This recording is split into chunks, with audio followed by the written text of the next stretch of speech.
Hi, and welcome to part 24 of our C Sharp for Beginners tutorial series.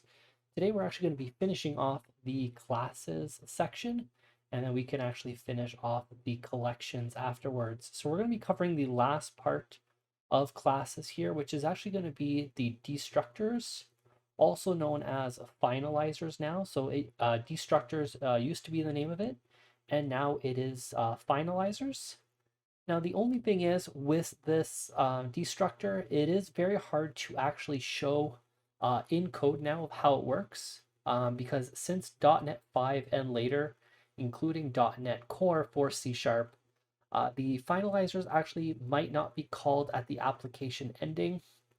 So there is a full write-up of that actually on the Microsoft website. So it is just actually down here. So .NET 5, including .NET Core or later version, there's no output because this implementation of .NET doesn't call finalizers when the application terminates. And that basically is what's a finalizer is really what the garbage collector handles.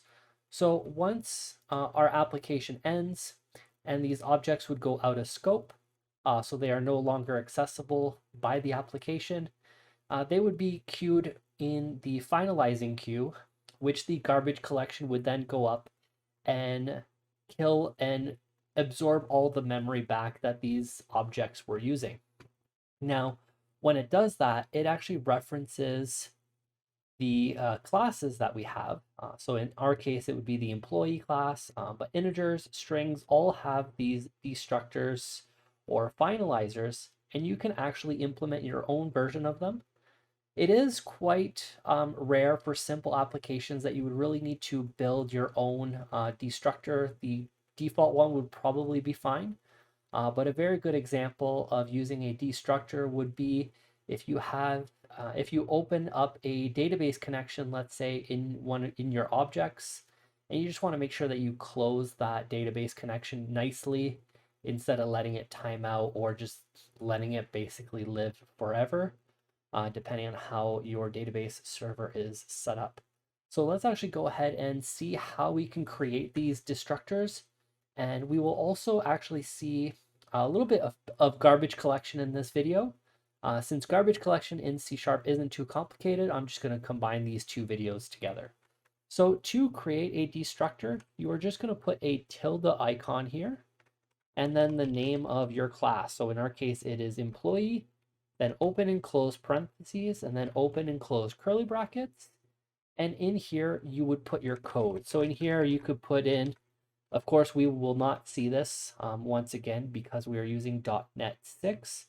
So we won't actually see this output, but you would say, you could do like cleanup here, closing database connection, etc. So anything that you should really be cleaning up at the end. Maybe your object opens up a text file. You just want to make sure that that text file gets closed properly so you don't have any stuck open files on your system, for example. So those would be like good examples to where you might want to write your own destructor, and this way at least it'll close that out nicely. Now we've created our destructor. Now there is no way to actually implicitly call these. These are only called, like I said, by the finalizer queue.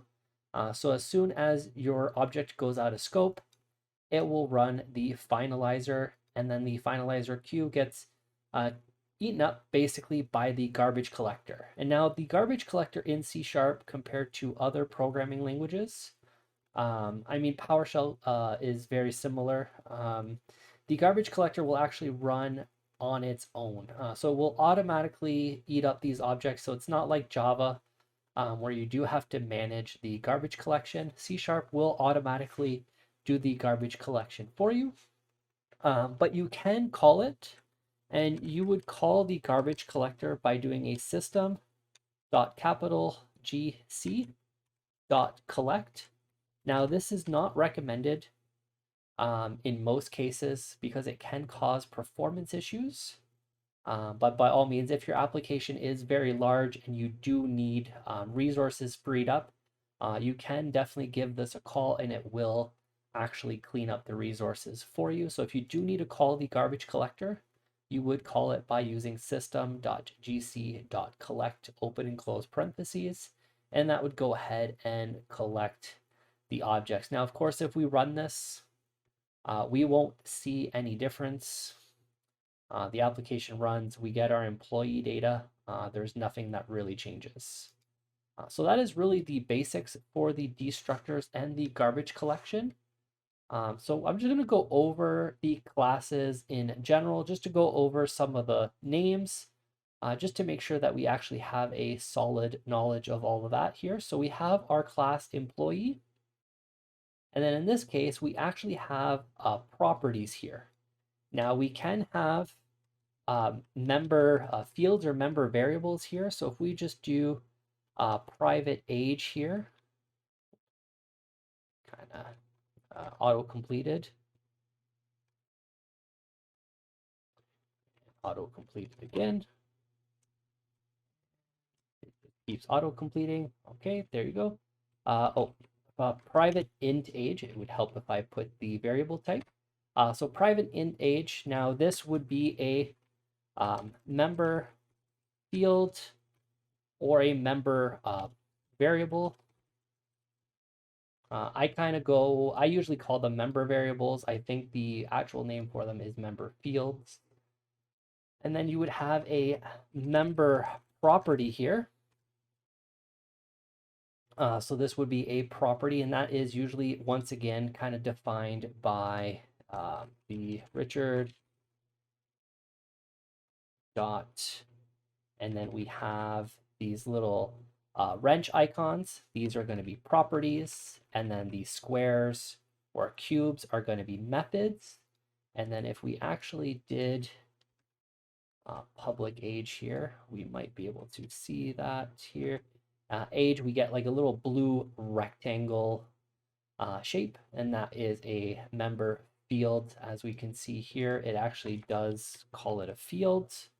And then here we have a method, and then the wrench here is going to be a property.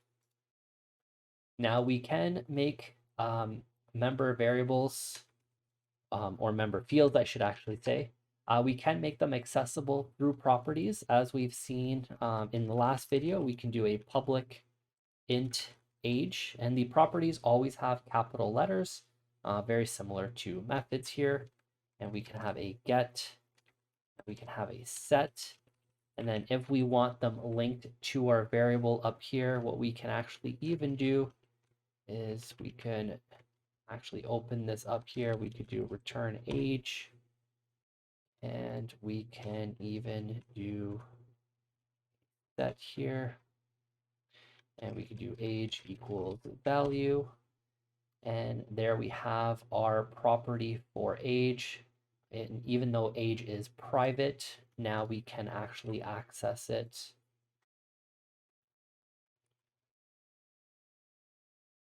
through a property here, and we can set that up as much as we want, and we can read that in as well.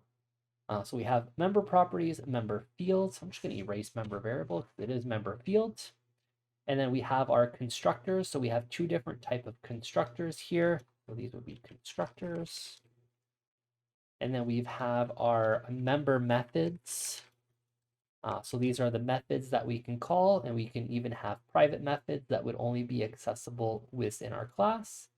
And then we have the destructors or finalizers. The new name for these are finalizers, but they used to be called destructors. So that is pretty much it for classes. So I hope that breaking it down into 4 videos kind of helped you guys really understand the different types of classes, because we will be using these in later videos, especially just in the next 2 collection videos. We will be using classes with those collections. So just be sure to actually understand how we create these classes, how we create these objects, and how we can actually access the fields and properties within them, because that will be very handy for you guys. So also be sure to subscribe and hit that like button. Also be sure to hit that notification bell to be notified when that next video comes out, and I will see you guys on the next video.